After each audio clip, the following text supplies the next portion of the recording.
Good afternoon. My name is Dave Lehman, and I would like to present a four-part series, maybe five or six-part series, on socialism.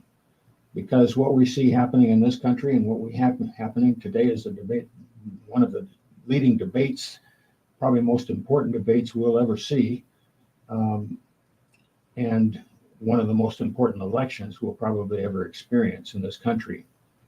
So I'd like to talk a little bit about socialism.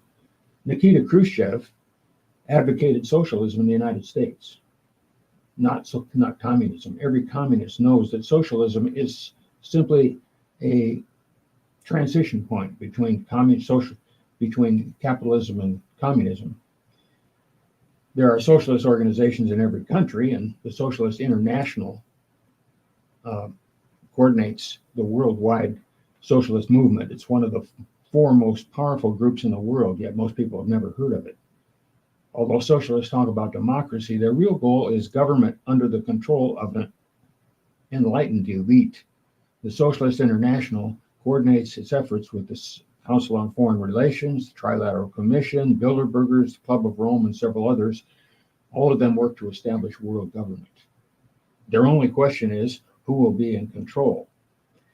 During the 3rd century BC, Chandragupta ruled the Maurya Empire, the largest empire in the world at that time. His political advisor, Kautilya, also called Chanakya, utilized mafia-style tactics. He was described as India's Machiavelli. Kautilya wrote a book entitled Arthashastra, which gives shrewd advice on statecraft to accumulate power.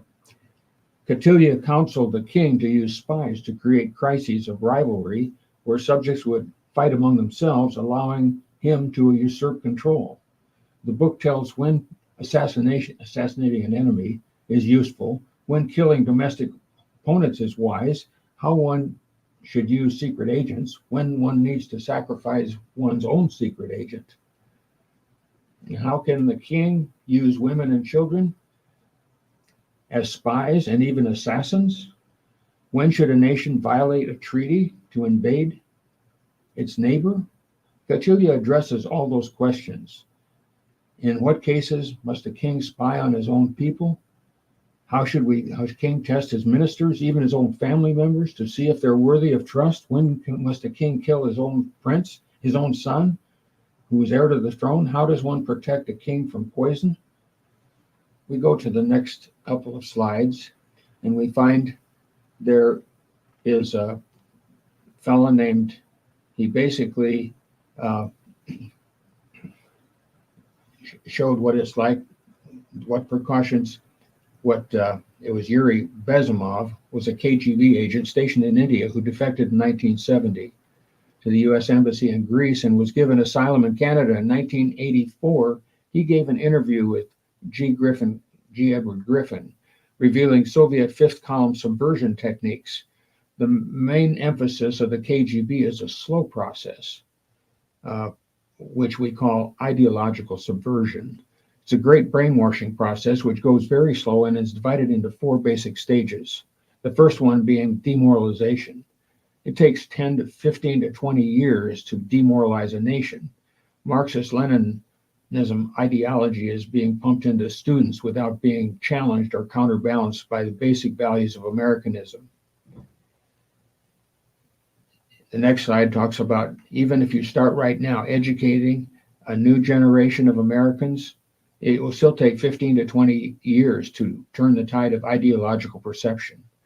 They are programmed. They cannot change. You cannot change their mind, even if you expose them to authentic information. Even if you prove that white is white and black is black, you cannot change the basic perception and ideological behavior. The demoralization process in the United States is basically completed.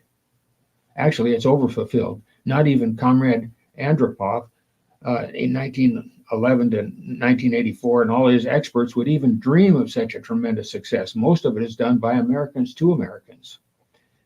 Thanks to the lack of moral standards, exposure to true information does not matter anymore.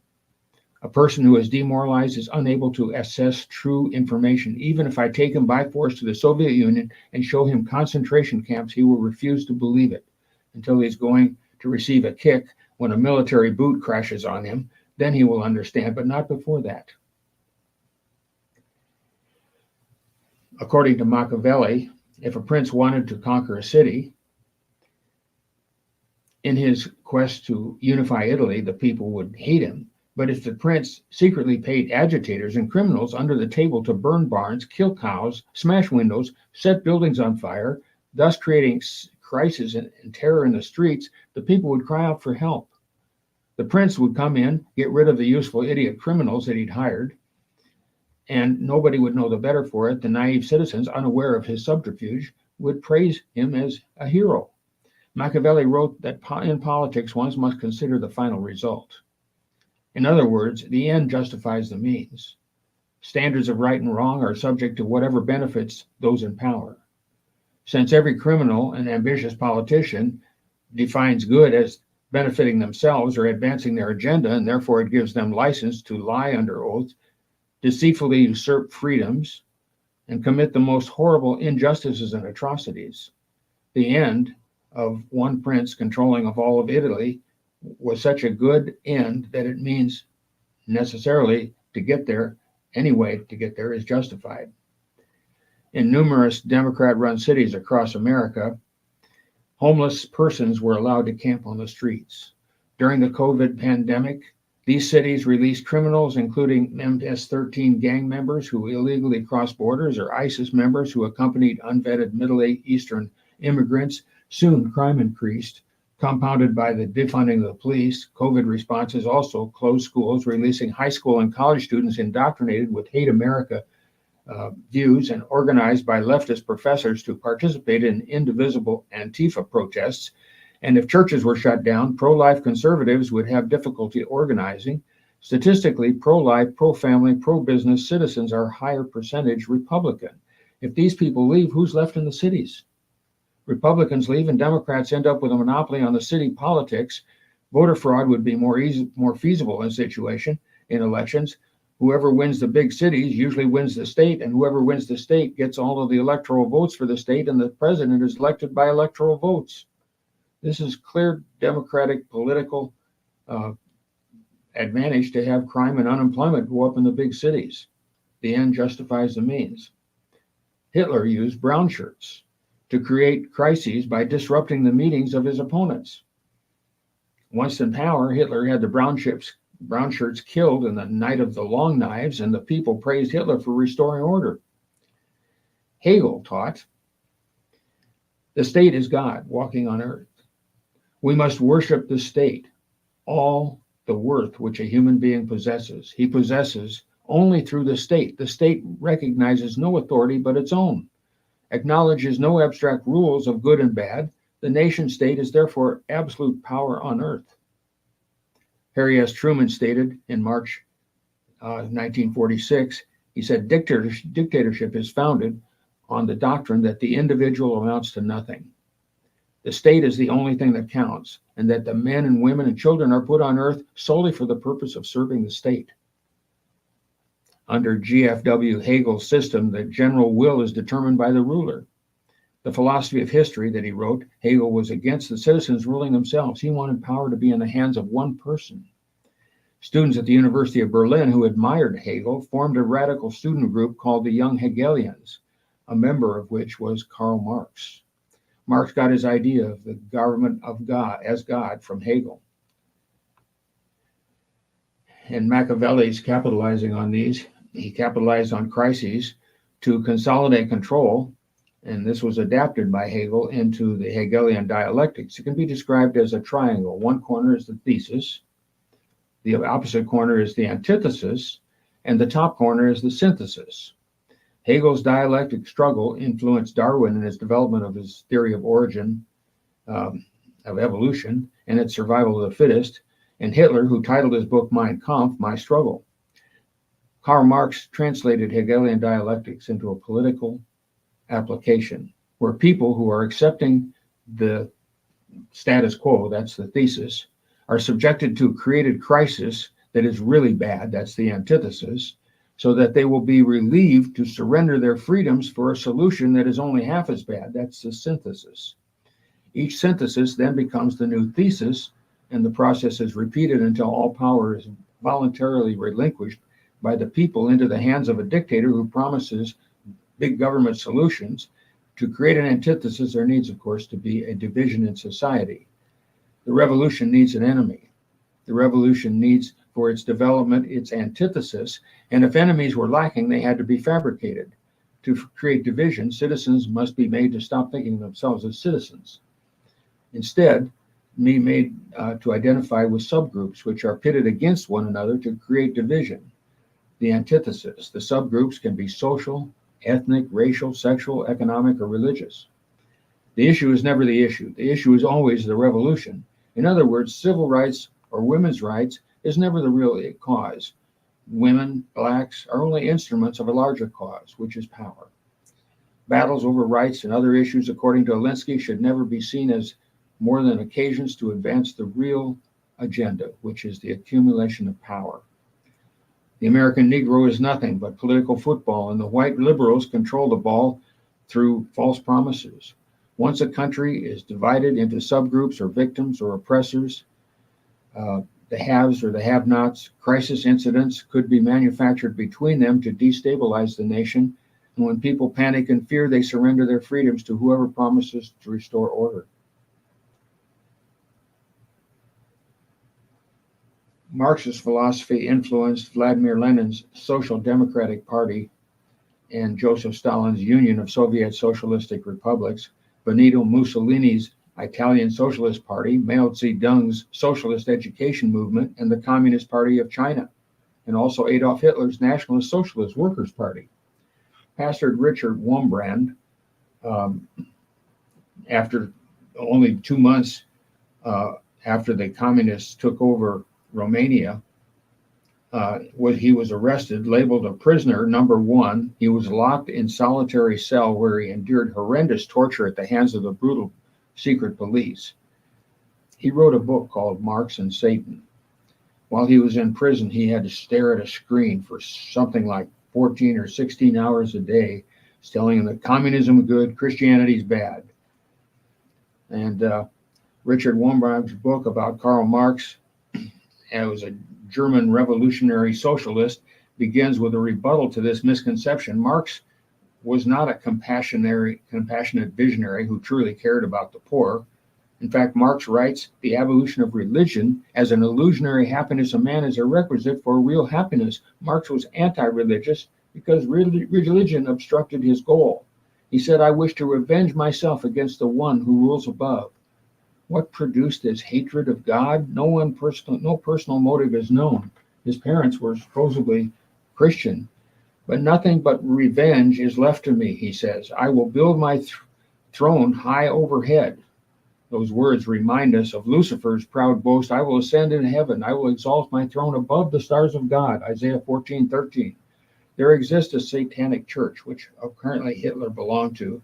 One of its rituals was a black mass, which satanic priests recite at midnight, and orgy follows. The hellish vapors rise and fill my brain, Marx said. See the sword? The prince of darkness sold it to me. The Bible, which Marx had studied in his high school years, says that the devil would be bound by an angel and cast into a bottomless pit. Well, Marx wished to draw the whole of mankind into this pit reserved for the devil and his angels. Marx had loved the words of Mephistopheles.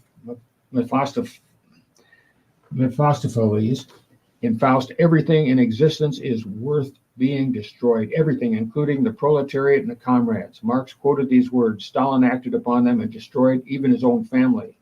In his poem, Human Pride, Marx admits that his aim is not to improve the world, revolutionize or reform it, but simply to ruin it and enjoy it being ruined.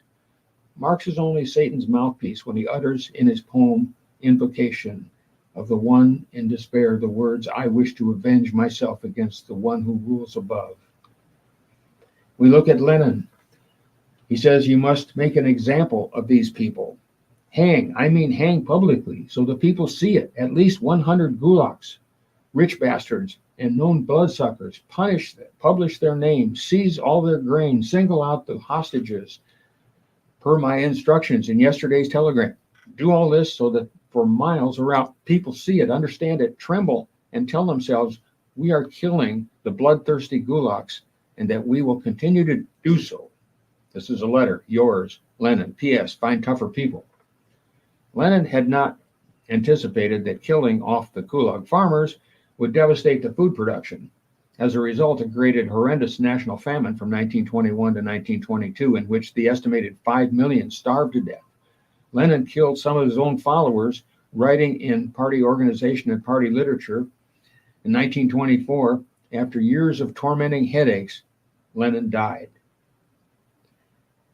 Though he and Stalin had clearly been political opponents, Stalin doctored a fake photo and circulated it to make it look as though he and Lenin were good friends. Stalin rewrote history, tearing down statues and renaming streets, museums, and ships, even changing the name of St. Petersburg to Leningrad. Under Stalin's iron fist, Soviet dictatorship, privacy was non-existent, press was censored, free speech disappeared, health care was rationed, economy was regulated, private industry was collectivized, political dissent was punished, media and entertainment were propagandized, children's education became indoctrination, marriage and families were subject to social engineering, religion was suppressed, and human life was valued only by its usefulness to serve the Soviet society. To stay in power, Stalin conducted purges and orchestrated famines, resulting in an estimated 40 million deaths. Fear and food were tools of control. People were kept in constant fear that the government agencies monitoring them would be falsely accuse them and drag them away at night. And people were kept in continual food shortage so they couldn't have the resource to rebel. Stalin engineered a food shortage that killed millions of anti-Stalinist peasants. To break the resistance of the peasants in the Ukraine, the North Caucasus, and Kazakhstan, Stalin inflicted on these areas in 1932 to 1933 an artificial famine, shipped out all the food from the entire districts, deployed the army to prevent the starving peasants from migrating in search of nourishment. It is estimated that between 6 and 7 million people perished in this man-made catastrophe. In his Great Purge in 1936 to 38, Stalin executed an estimated 1.2 million Communist Party members, government officials, military leaders, and peasants who were accused of being disloyal.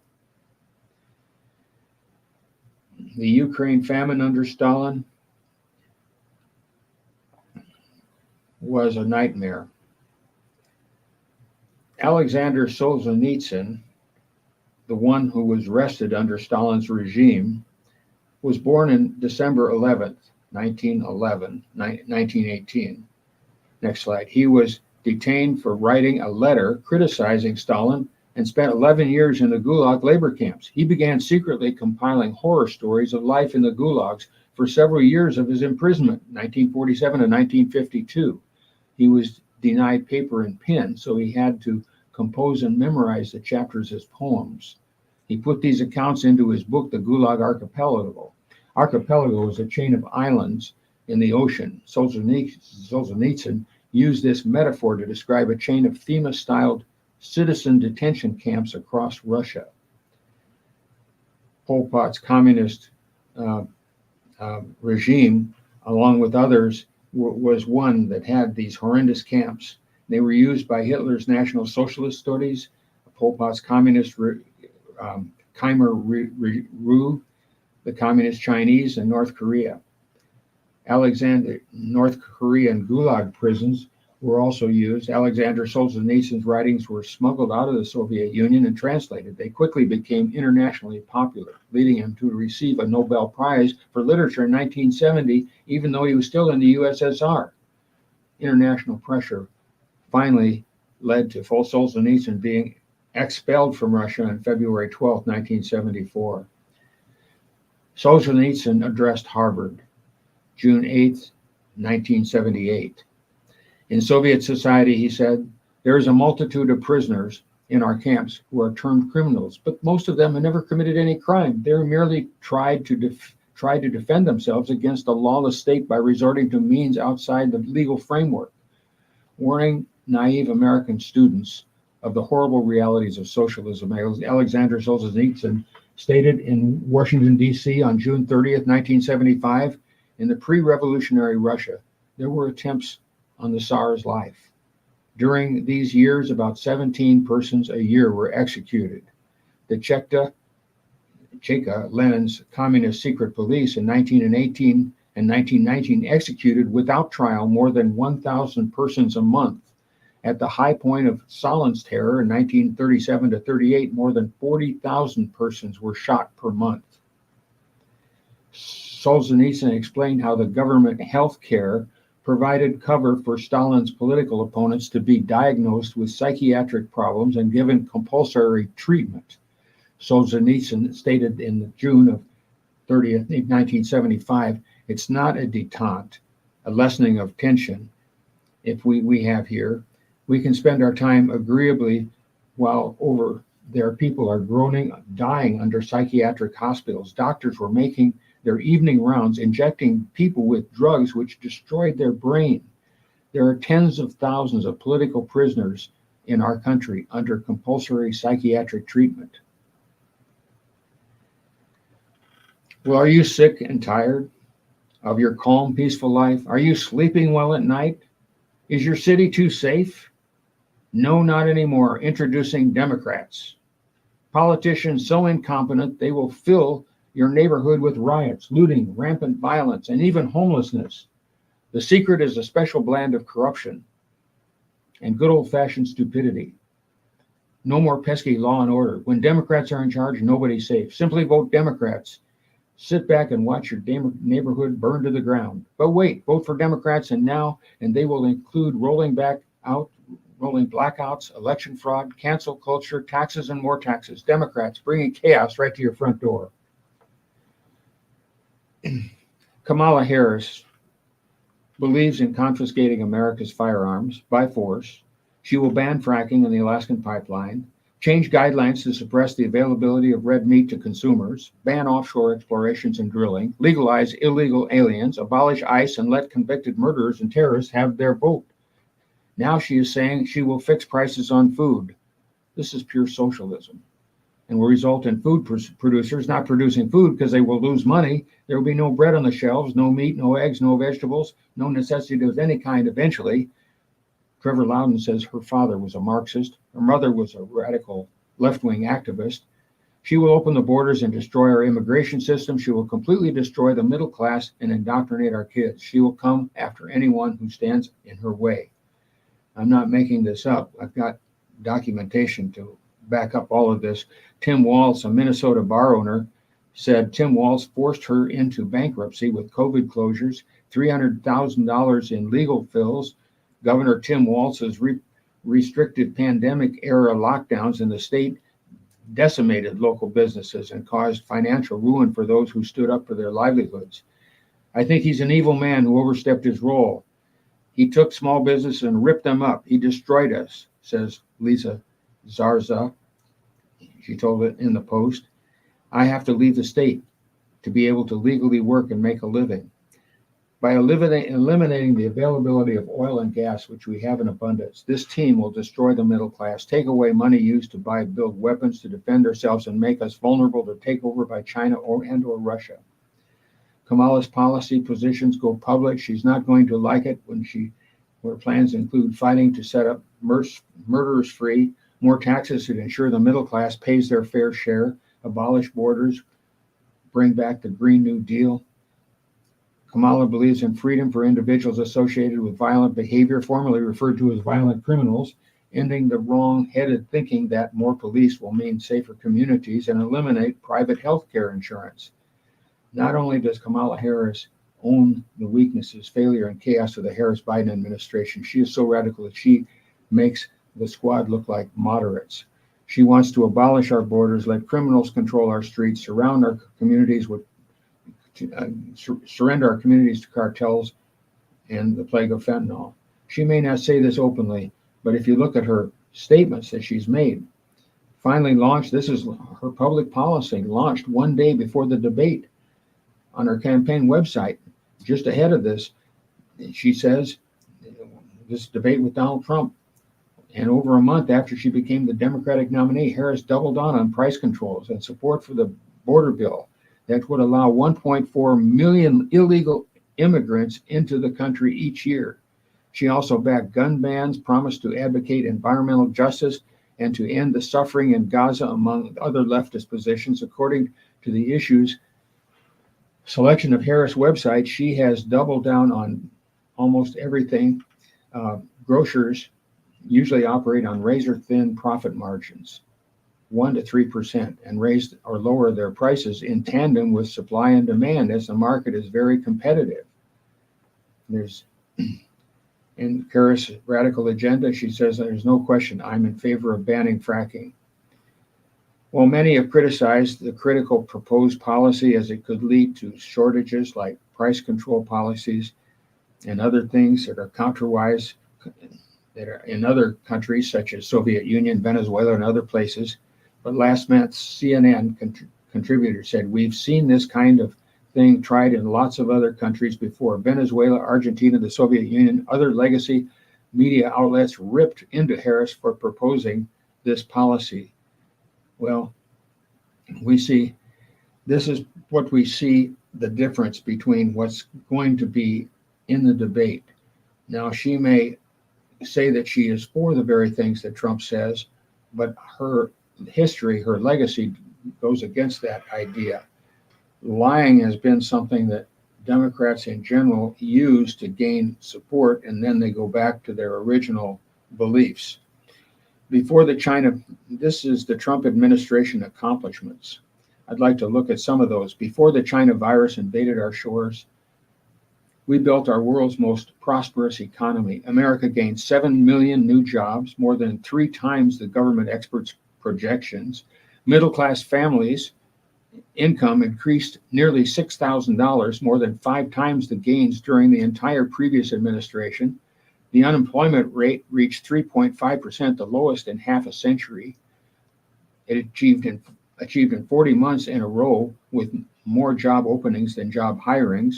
More Americans reported being employed than ever before, nearly 160 million.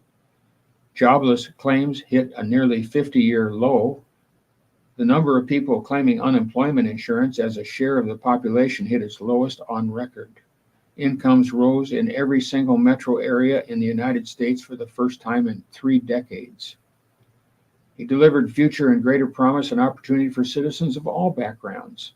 Unemployment rates for African Americans, Hispanic Americans, Asian Americans, Native Americans, veterans, individuals with disabilities, and those without high school diploma all reached record lows.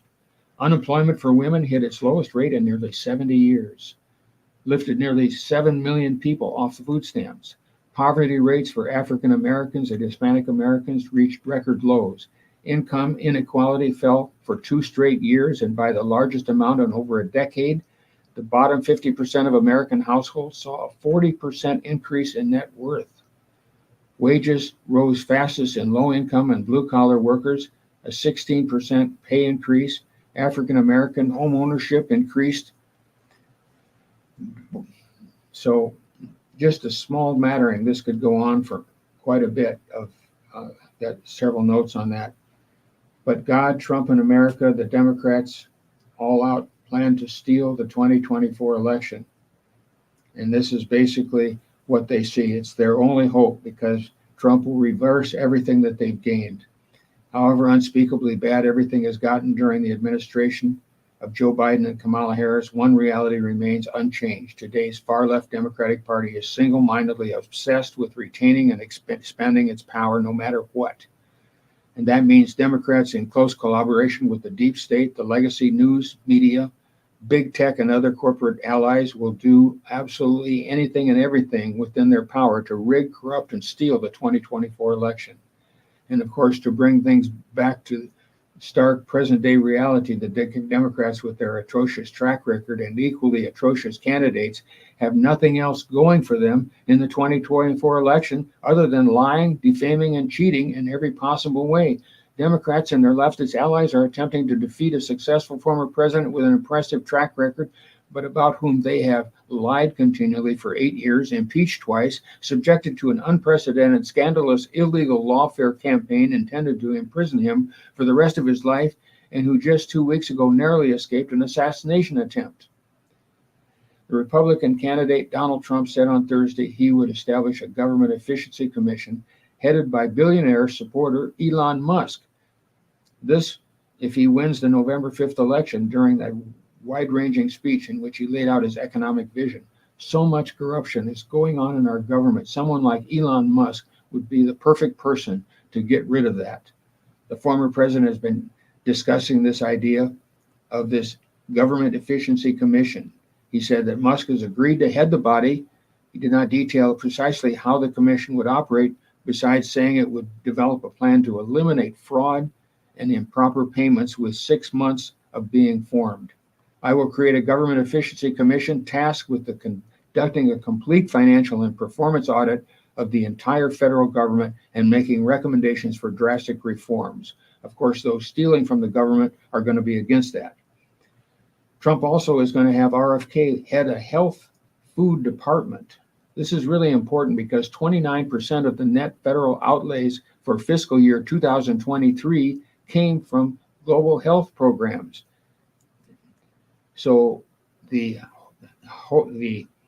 health HHS agencies that oversees 13 agencies, including the Food and Drug Administration, the Centers for Disease Control, the Prevention and National Institutes of Health. And on the campaign trail, in podcasts and in news interviews, Kennedy has described wanting to dismantle those offices and rebuild them with like-minded fringe figures. He has been very much against Anthony Fauci, former director of the National Institute of Allergy and Infectious Diseases, for COVID's death toll, and said Fauci should be prosecuted. So he's the perfect person to head that department. Also, we found that Elon Musk has come up with a $10,000 house, which is interesting. So many of us could be afford to actually have a home. And he goes through in details and describes how this actually state of the art. You could have a $10,000 house. They're being made right now, and you can add to it as well. Now we go back and look near the end of World War II.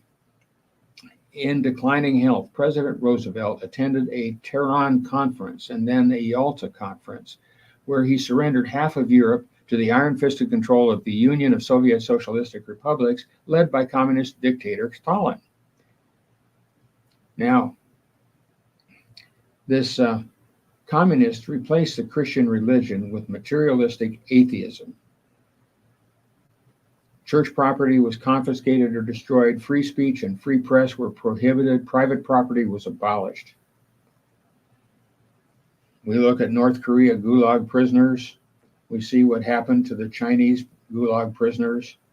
And we look at somebody like Dean Clarence Mannion.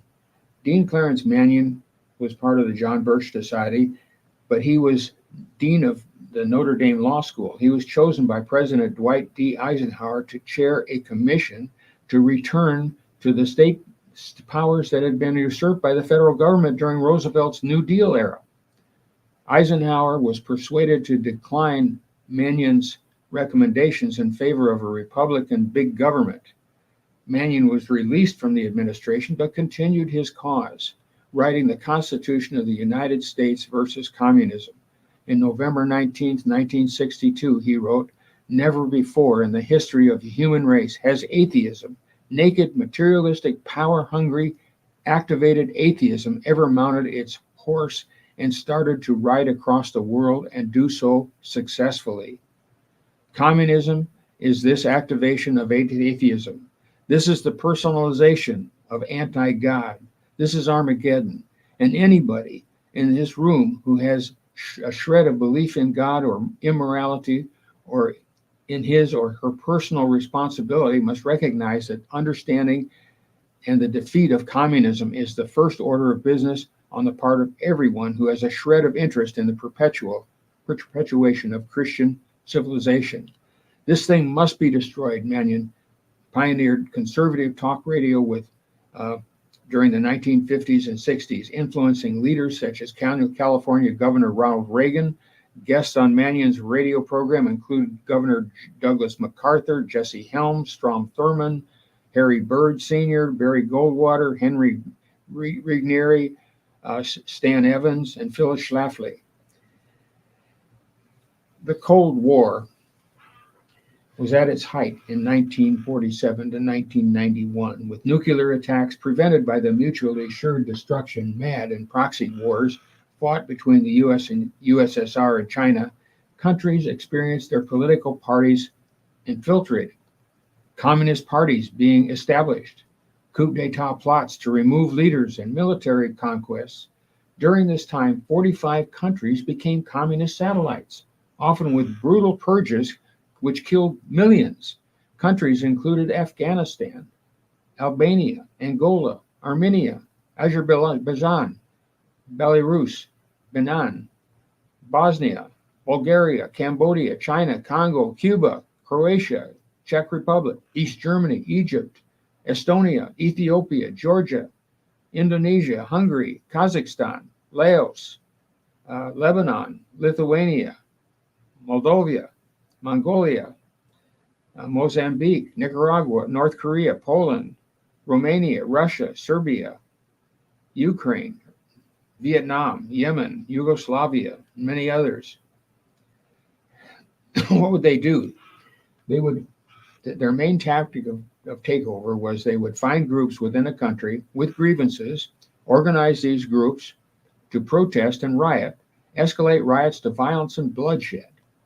They would bribe, threaten, and co-opt the media to control the narrative, blaming the existing leadership.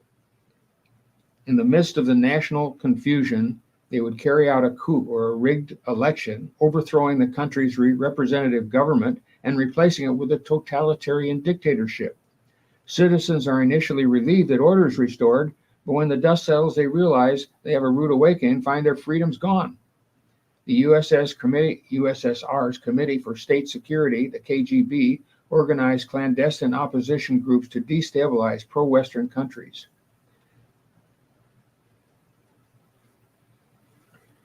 And that will be the end of my talk for this afternoon.